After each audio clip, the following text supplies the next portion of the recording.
Hi, welcome to Math Minute. My name is Adam, and today we're going to be talking about product and quotient rule. So up until now, we've done some of the basic differentiation methods, and now we're getting into some of the more complex ones. So we're going to start with product and quotient. Product, which is another word for multiplication, happens when we have two functions multiplied by each other. Now this formula is just going to be something you have to memorize, and that's all I can say. This can be written a little bit easier as f prime g plus f g prime. Now, with addition, we know we can switch these two, but I've given this in a very specific method because it'll help you with the next rule. So with this, all I'm going to say is that organization is key. And if you follow this method, if you're looking for one that works, this one works really well, what I'm about to do. So I'm going to solve a problem. Let's find the derivative of x to the third times e to the x. So we have, as you see, a function times another function. So let's write down what f of x equals and what g of x equals. Okay? So f of x, we choose it to be x to the third, and g of x equals e to the x. It doesn't really matter which one we choose, because kind of like I talked about, you can switch them. So what we need still is f prime of x and g of x. So let's solve the derivative. So going from f of x to f prime of x, we're basically going to start over on that list that we've built, and we're going to solve a new derivative. So this is just the power rule, so I can say this is 3x squared, and g prime of x is the natural exponent rule. This is the very easy one where it just stays the same.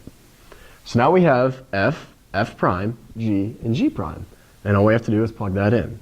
So we can say that this derivative equals f prime, which is 3x squared, times g, which is e to the x, plus f, which is x to the third, times g prime, which is just e to the x. And that's our solution.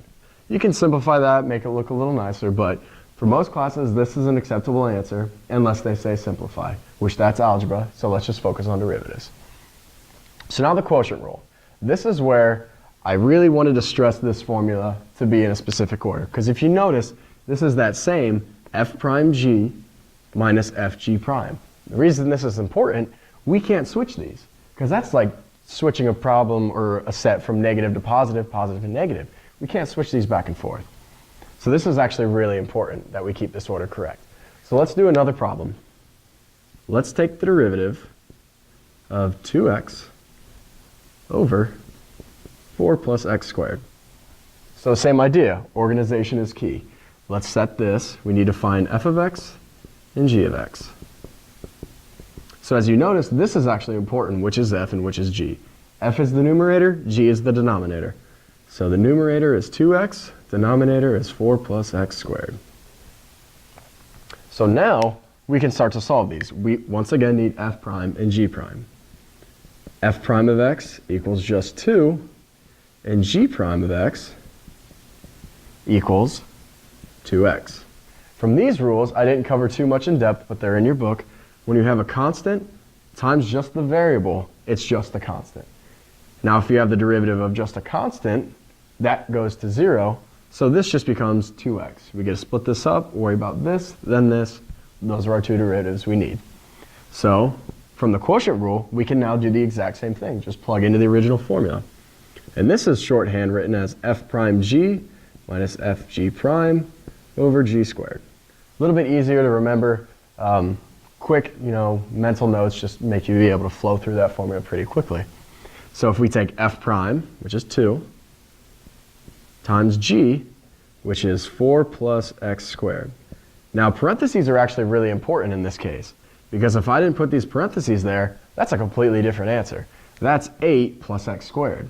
Now if I do this, that's 8 plus 2x squared, which is really important.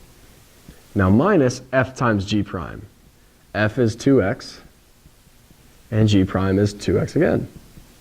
This is all over top of g squared, which is just 4 plus x squared squared. Here's another example of where simplifying is possible, but let's focus on derivatives, and this is actually an acceptable answer. Now it all depends as if your exam or your test says, please simplify, or if your homework asks you to simplify, you need to work on your algebra skills and be able to rewrite this. But today we're just going to focus on derivatives and remember this formula and this formula. Something you're going to have to memorize. Sounds bad at first, but if you notice, they're not too different. The top of this is the exact same as this with a negative sign, with subtraction in between instead of addition. So this has been a quick overview of product and quotient rule. Hopefully it's been really helpful to you, and we'll see you next time.